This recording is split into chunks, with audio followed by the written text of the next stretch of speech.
Salut tout le monde, j'espère que vous allez bien. En cette fin d'été, nous sommes le 26 août 2024. Nous nous lançons sur un premier podcast parce que nous avons beaucoup de choses à exprimer.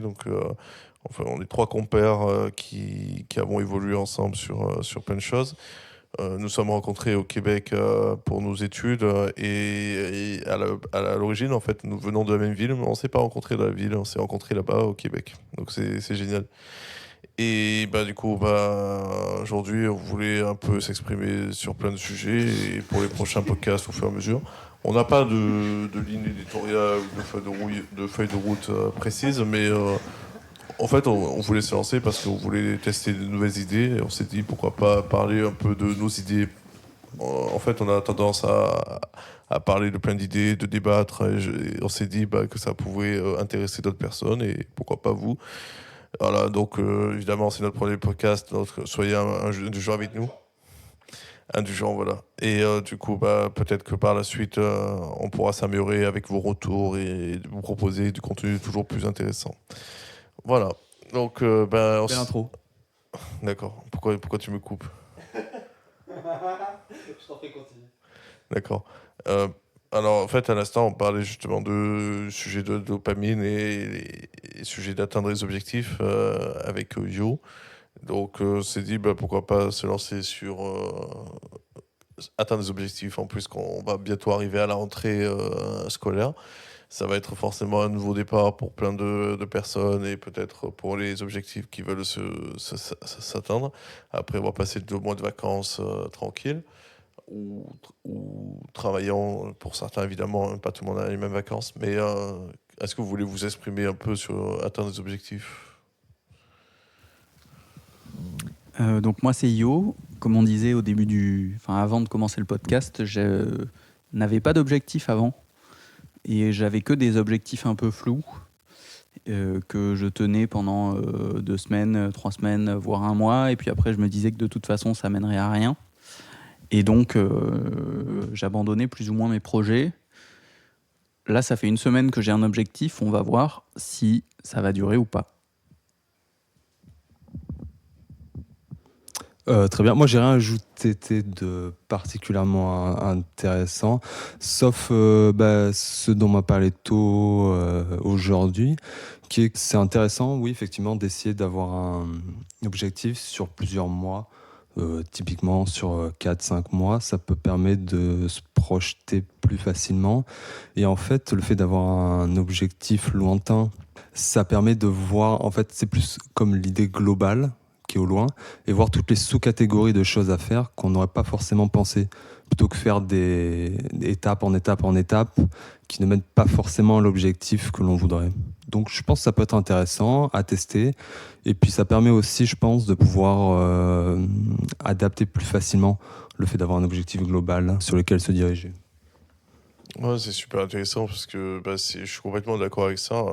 En fait, j'utilise, je sais pas si vous connaissez un logiciel qui s'appelle Notion, qui permet d'avoir plein d'utilisations chacun fait comme il a envie avec ce logiciel, donc c'est fabuleux. Et en fait, avec Notion, c'est un peu comme un deuxième cerveau finalement, c'est de décharger toutes les tâches qu'on voudrait en fait et tous les objectifs qu'on voudrait réaliser sur long terme comme Flo l'a expliqué. Et l'idée d'avoir un objectif qui est extrêmement gros, qui paraît inatteignable à un premier abord, parce que c'est quand même un objectif, mais de les découper en sous-tâches et en sous-tâches, en catégories, comme Flo l'a bien expliqué, je pense que ça peut être intéressant. Après, chacun a sa méthode de s'organiser pour atteindre l'objectif, évidemment, mais moi, je fonctionne en système de pages imbriqué, donc en fait, on a l'objectif principal, plus et il y a des pages en fait qui sont en dessous de l'objectif, donc elles sont toutes les phases qui vont permettre d'atteindre cet objectif-là. Donc sur ma feuille à moi, j'ai 5 ou 6 phases différentes, et dans chaque phase, en fait, on va avoir des tâches principales et des sous-tâches. Donc en fait, en tout cas, moi, ce que je pense que pour que ça soit facilement réalisable, c'est vraiment de faire les tâches les plus précises possibles. Pas faire des tâches, par exemple, je sais pas moi, atteindre Vénus. Voilà, ça c'est Enfin, c'est vraiment de dire, en gros, l'objectif d'atteindre Vénus, ok, ça c'est une tâche principale peut-être. Et la sous-tâche, c'est de construire la fusée qui va permettre d'atteindre la Lune. Et la deuxième partie, ça va être par exemple de construire de concevoir les tenues cosmonautes qui vont permettre d'atteindre Vénus. Voilà. Ça, c'est vraiment, du coup, ça permet d'être beaucoup plus clair en fait dans les tâches qu'on va réaliser. Et après, bah, c'est de les réaliser au quotidien. Qu'est-ce que vous en pensez? Peut-être vous avez d'autres méthodes pour vous organiser ou... Comme je disais, j'ai beaucoup de mal à m'organiser. Mais je pense que effectivement, avoir un objectif un peu lointain, mais quand même atteignable, avec plein de sous-tâches, ça reste une base assez solide. Et quand on écoute des gens parler, notamment des gens qui ont réussi, ou même des influenceurs, des mecs, souvent des vieux d'ailleurs, qui disent comment être riche facilement. Et en fait, tous leur truc, c'est trouver une grande idée. Et après, en fait, c'est genre trouver des idées pour comment être riche. Après, tu divises, tu prends toutes les idées, tu dis ok, qu'est-ce qui peut marcher? T'en choisis une. Et après, là, tu divises toutes les tâches petit à petit, étape par étape, en allant de très très petit. Et du coup, après, tu fais tout un par un. Et en fait, il y a beaucoup d'influenceurs qui ont cette... Enfin, d'influenceurs ou de gens qui ont réussi, qui font des interviews et autres, qui parlent de cette méthode. Donc, je pense que c'est que ça marche, en fait, puisque tout le monde a plus ou moins la même méthode. Et c'est pas juste foncer dans le tas en espérant que ça marche. C'est toujours avoir un grand objectif et diviser en sous-tâches et diviser encore sous-tâches. Donc, ouais, moi, je pense que ça marche. Et c'est intéressant parce que finalement tous les logiciels, parce qu'on parle toujours des logiciels qui promettent de la Lune, mais notamment j'ai en tête par exemple Monday, j'ai en tête enfin, tout le logiciel Asana, tout ça, de gestion de projet. Je pense qu'il y a des gens qui se lancent dessus mais qui n'ont pas forcément d'objectif, mais en pensant que le logiciel en fait, va leur permettre de mieux organiser. Mais en fait, là, finalement, l'outil n'est pas si important que ça, c'est plus la méthode qui va permettre et surtout la méthode qui fonctionne, parce qu'une méthode qui peut fonctionner sur deux personnes ne fonctionne pas forcément sur soi. Donc je pense que c'est vraiment propre à chacun, quoi. Oui, effectivement, l'outil, en réalité, peu importe, c'est plus la méthode qui compte. En fait, j'aime bien l'idée de gamifier un petit peu l'idée. En fait, c'est un peu comme un jeu vidéo, et pour atteindre l'objectif final, il y a des niveaux, et puis l'étape 1, c'est le niveau 1, et puis on dit par exemple on a une semaine pour le finir. Si on n'arrive pas à le finir en une semaine, c'est pas grave, on le refait autant de fois qu'il faut pour pouvoir l'atteindre. Donc je pense que ça peut aider d'essayer un petit peu gamifier ces objectifs, pour rendre ça un petit peu plus ludique. Voilà, je ne sais pas si vous avez d'autres choses à ajouter là-dessus. 1, 2. Podcast test. Hein. Donc en fait, on l'a dit un peu au début, mais en fait, c'est quand on parle souvent, on a plein d'idées. On part un peu dans tous les sens et des fois, on a des idées qui sont super intéressantes. Et maintenant, l'objectif, ça va être de faire ça en podcast, en fait. C'est-à-dire que quand on enregistre, que ce soit comme ça. Parce que des fois, ça foire un peu, genre on n'a pas d'idée ou particulière. Donc là, c'est en phase de test encore. C'est vrai que quand on fait un podcast et qu'on veut le faire sur l'objectif, on est moins pertinent que si on l'avait fait en dehors. Mais je suis sûr qu'on va finir par le faire de manière la plus naturelle possible. Tout à l'heure, si vous voulez, pour rebondir, tout à l'heure on parlait de dopamine et Yo avait une réflexion très intéressante à ce sujet-là. Je te propose de t'exprimer dessus, mais notamment avec les objectifs et la dopamine, parce que je pense qu'il y a beaucoup de gens qui ne connaissent pas cet aspect-là. Oui, alors c'est une idée que j'ai moi-même entendue dans le podcast de Andrew Huberman, qui s'appelle Huberman Lab, qui est super intéressant et en anglais, qui parle de plein de sujets de biologie et autres. Et franchement, c'est super. Et donc, il en a fait beaucoup sur la dopamine et sur les récompenses et aussi sur un peu atteindre ses objectifs. Et en gros, l'idée, c'est que en fait, la dopamine, c'est pas tant l'hormone du plaisir, c'est l'hormone de la motivation à aller chercher le plaisir. Et que quand on a un succès ou un truc qui nous fait plaisir, ça nous donne de la dopamine pour qu'on aille refaire la même action pour avoir de la dopamine, en fait. Donc ça nous motive.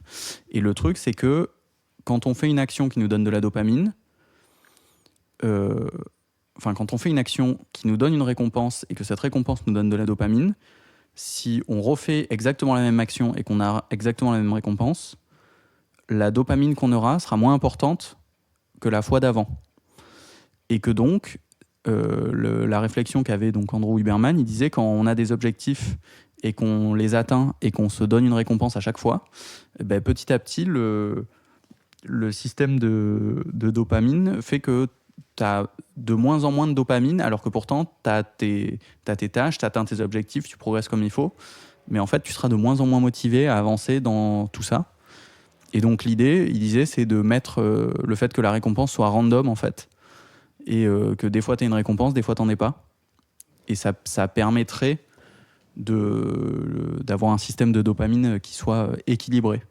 Parce qu'en fait, le coût de la dopamine, c'est exactement comme dans les addictions où si on prend de la drogue, on aura de la dopamine, et puis on refait la même chose, on prend la même dose de drogue, et on aura moins de dopamine, donc on prend plus de drogue pour avoir la même chose, et en final, c'est un peu le même système. Et du coup, pour contrer ça, il faudrait changer un peu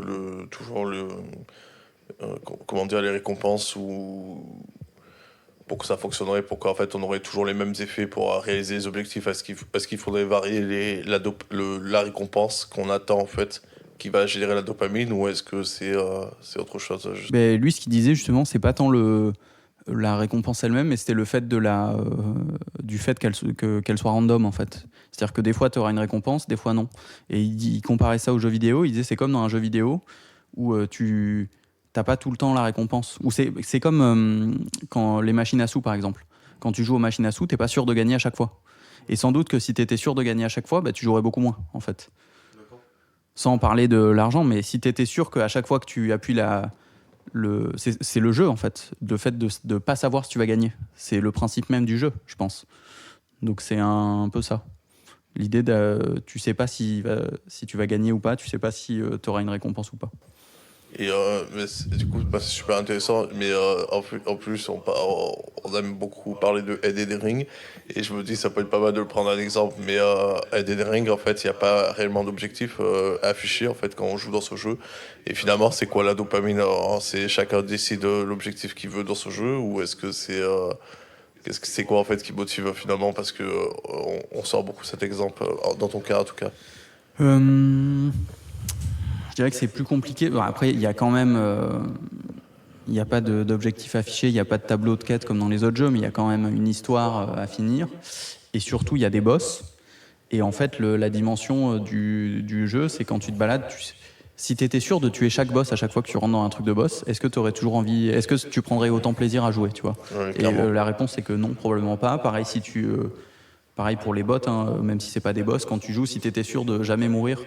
En fait, c'est ça, si tu prends ton Elden Ring, que tu mets des trucs de cheat dessus et que tu one-shot tout le monde et que tu meurs jamais, tu fais ça 5 minutes et après ça te saoule parce que c'est pas marrant.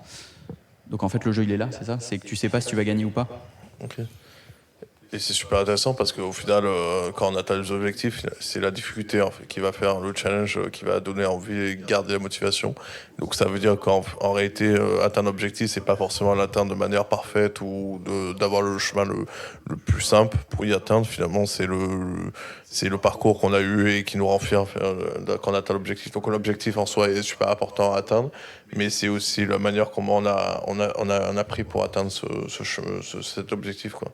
Et donc, en réalité, la dopamine, c'est quelque chose qui va nous pousser à avancer sur ce chemin, quoi. Ouais, c'est ça. Mais c'est vrai que je recommande franchement là, le podcast de Huberman Lab parce que c'est très, très pointu. Et ça parle de quoi sur quoi surtout? C'est quoi le thème général de ce podcast? C'est tout l'aspect psychologique ou... C'est neurosciences, biologie, et en gros comment marche le corps humain, mais sur plein de trucs. Au début, il faisait sur les sens, sur donc les 5 sens, hein, pas les sens, pas le pétrole. Là, il en a fait plein sur la dépression, sur la motivation, sur la nutrition, sur le sport, en fait, ça va très très loin et c'est intéressant parce que ça donne plein d'outils pour comprendre comment ton corps marche et du coup comment tu peux l'influer ou pas. Et franchement, super, je recommande.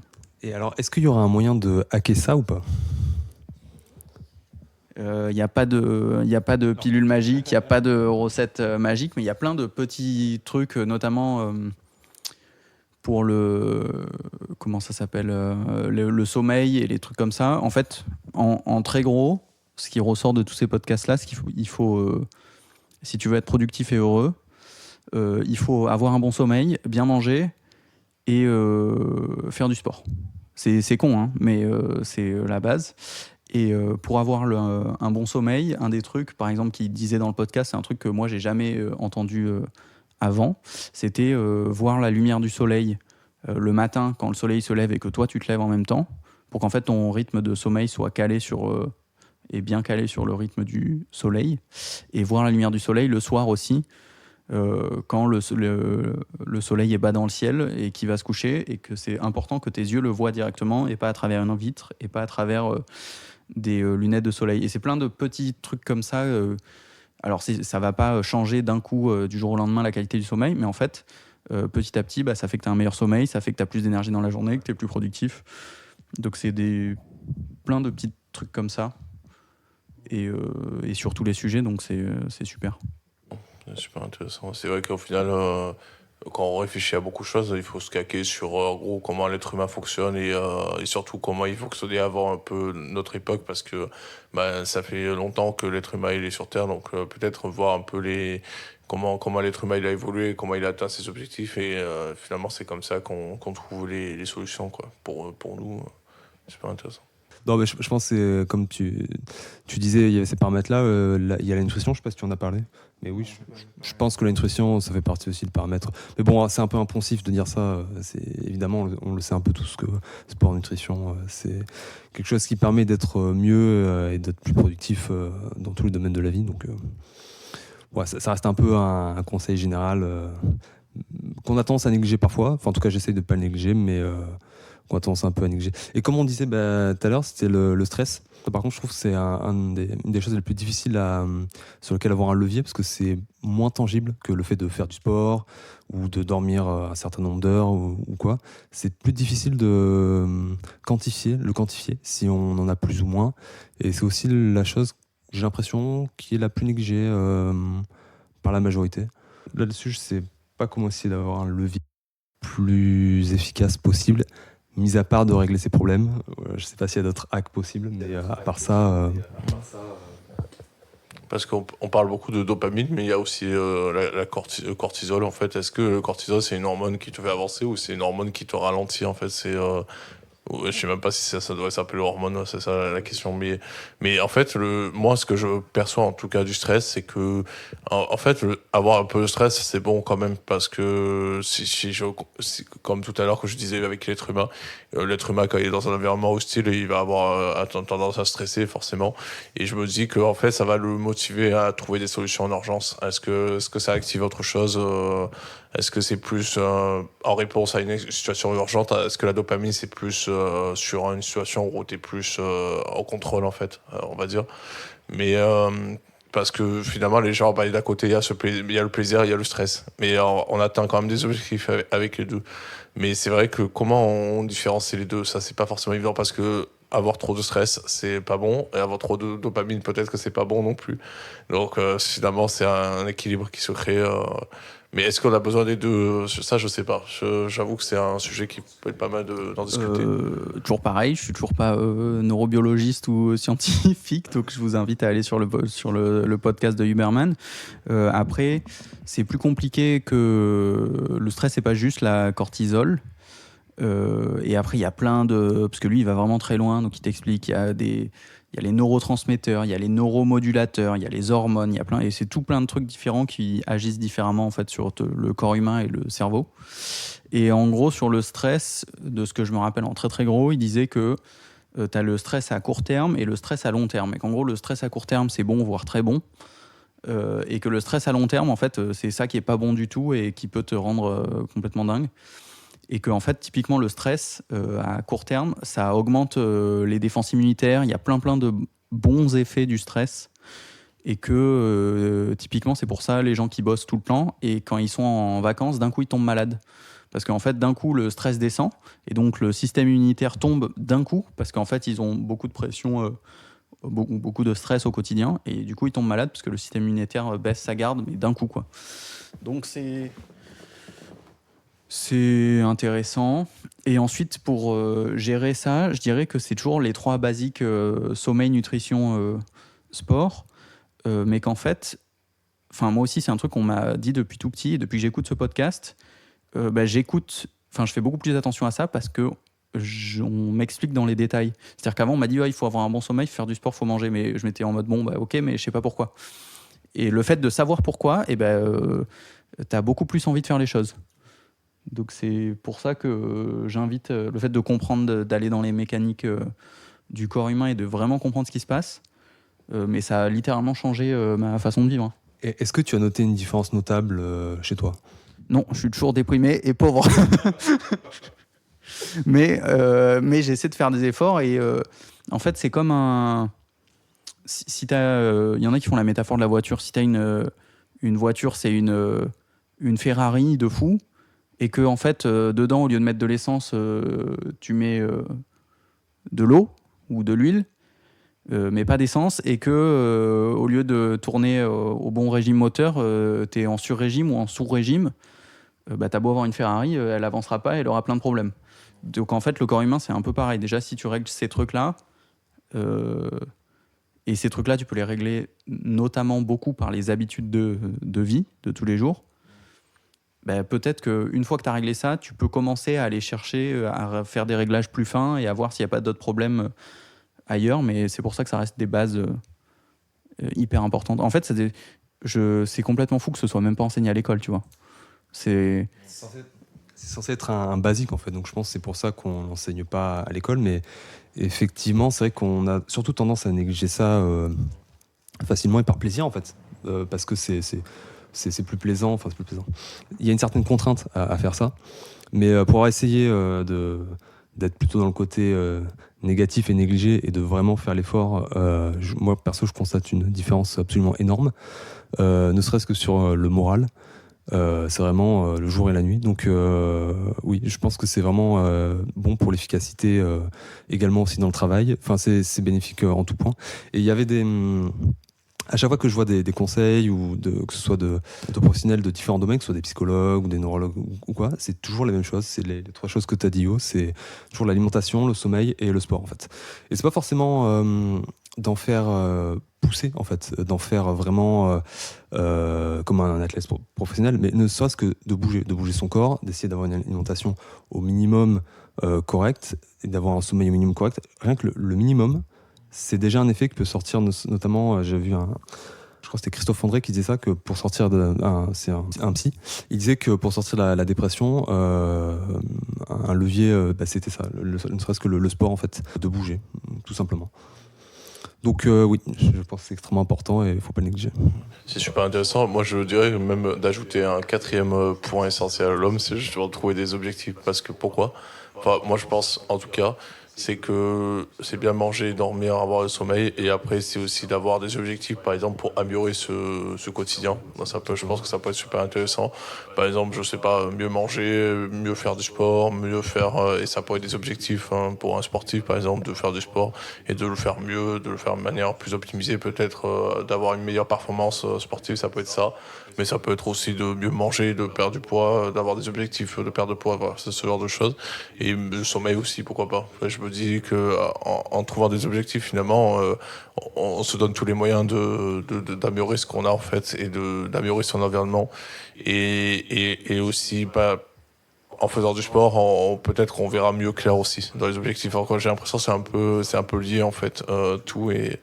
Et de se dire, voilà, par exemple, dans 6 mois, je sais que j'ai envie par exemple, d'avoir, je sais pas moi, de réaliser le 100 mètres en temps de secondes. Je me dis, c'est un objectif qui est intéressant parce qu'on se donne la motivation d'atteindre cet objectif-là. Donc, ça veut dire que, je vais pouvoir aussi atteindre mes objectifs de sport. Alors, moi personnellement, j'ai tendance à travailler beaucoup assez et c'est vrai que j'aimerais faire plus de sport mais faire du sport, pour faire du sport, je pense que c'est pas forcément pertinent parce que je vais peut-être réussir à le faire pendant un mois, de faire du vélo, mais je sais pas pourquoi je le fais en fait.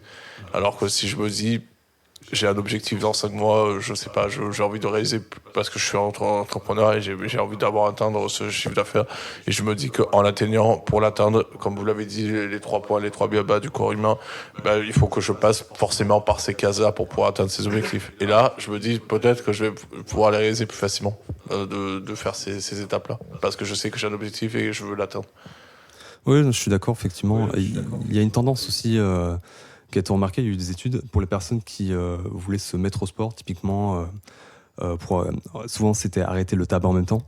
Il y a une tendance à laisser tomber parce qu'en fait, la barre était mise beaucoup trop haute. En fait, c'était vraiment genre, ok, j'en fais tous les jours pendant 2 heures. Je pense que le mieux, c'est de, comme on a dit, en fait, faire un objectif, sport, remise en forme, et mettre des étapes, mais les faire progressives.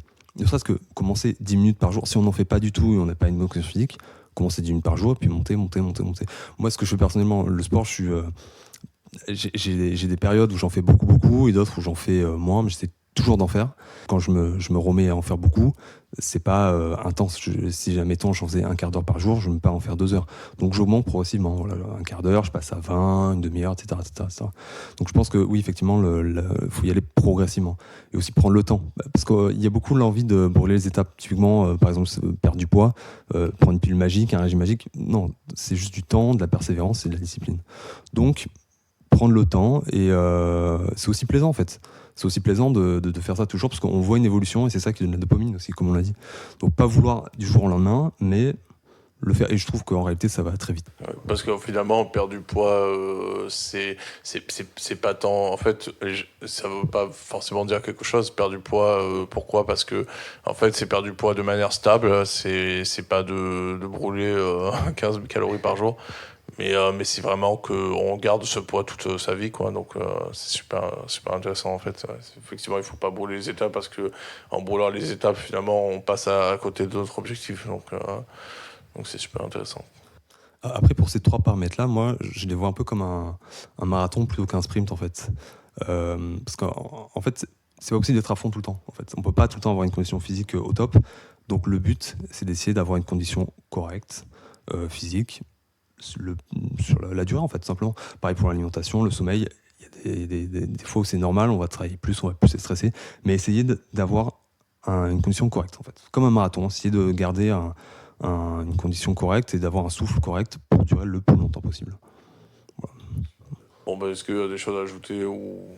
Chose à ajouter, monsieur Yo Sur le sujet, peut-être lance un autre sujet. Je sais pas. Ouais. Après, je pensais qu'on puisse cantonner à seulement ce qu'on parlait de dopamine. On pourra s'exprimer sur d'autres sujets la prochaine fois. Je pense que pour un premier test, ça peut être pas mal de s'arrêter parce qu'en vrai, on a déjà exprimé beaucoup de choses. Ça fait beaucoup d'informations pour ceux qui nous écoutent. Mais je me suis dit que pour un deuxième épisode, on aurait l'opportunité d'en parler davantage sur d'autres aspects, pourquoi pas, ou d'autres sujets autour de ça. Qu'est-ce que vous en pensez ? Oui, et puis les auditeurs pourront évidemment poser leurs questions et puis pouvoir répondre tout simplement. Abonnez-vous, cliquez sur la cloche. Abonnez-vous au Tipeee aussi, c'est une blague, il n'y en a pas. S'il y a des gens qui nous écoutent, posez des questions et tout. Mais je l'ai déjà dit ça. Posez plus de questions, posez des meilleures questions. Ça peut être intéressant d'avoir vos retours en vrai parce que évidemment c'est le premier test, donc on aimerait bien avoir des retours si ça pourrait nous motiver justement à atteindre des objectifs avec ce podcast. Pour l'instant on n'en a pas réellement, mais on se dit il faut toujours essayer plutôt que de rien faire, donc c'est intéressant. Moi, je me pose la question, vu que c'est vachement à la mode, les podcasts, et qu'il y a mais vraiment plein de gens qui commencent des podcasts. Et en fait, je le vois quand j'écoute justement des gros podcasts et qu'ils lisent les questions des auditeurs. Et à chaque fois, il y a au moins 1 ou 2 mecs dans les commentaires ou justement dans ces discussions qui disent « j'adore ton podcast, du coup j'ai lancé le mien, etc. » Donc, je pense qu'il faudrait écouter des podcasts de random qui ont 0 abonnés pour voir ce que c'est. Non, mais pour de vrai, oui, genre d'écouter, voir si ça se trouve, il y a des mecs qui sont super intéressants. Quand ils ont commencé, les gros, à la base, ils avaient peut-être pas 0 s'il y avait une première notoriété, mais ça devait être au début bas. Moi, tous ceux que je connais qui ont fait des podcasts en France, c'était déjà des influenceurs. Oui. Ils avaient déjà une grosse communauté et quand ils ont commencé le truc, ils étaient déjà top 1 sur Spotify. Donc, bon. Oui, c'est vrai qu'en France, c'est toujours des personnes très connues, donc des influenceurs de base. Donc, en fait, ils ont déjà une fanbase et je pense que c'est un peu plus facile comme ça. Moi, je suis chaud de faire un podcast gaming. On fait un podcast en jouant à Elden Ring. Ça peut être pas Twitcher, mal, quoi, en ça peut fait, être c'est super ça. intéressant, en vrai. En vrai, pourquoi pas. Et on pourrait parler de ces sujets pendant qu'on jouait, ça serait, je sais pas. C'est rigolo. Vous voulez me faire des live Twitch, en fait, c'est ça. Là, on perd l'aspect podcast. Ça. Eh si. Ça, les gens, ils regardent en même temps. Alors après, on peut enregistrer un podcast en live si jamais ça vous intéresse. Avec les abonnés, question des abonnés. Avec la question des abonnés et surtout les questions des subs. Bon, là, on digresse, mais. On dégraisse. Oui, on dégraisse. On dégraisse le vélo. Ouais, est-ce que vous avez quelque chose à ajouter ou on conclut? Non, je pense que pour moi, c'est tout bon. Ok. Merci beaucoup de nous avoir écoutés. Et puis vraiment, si vous avez un commentaire à laisser ou quoi, positif comme négatif. Et surtout, voilà, des thèmes pour les prochains podcasts. Si vous avez une question, si vous voulez savoir, peu importe une question qui vous passe par la tête, pertinente évidemment, posez-la. Voilà, merci beaucoup. Ouais, merci, salut.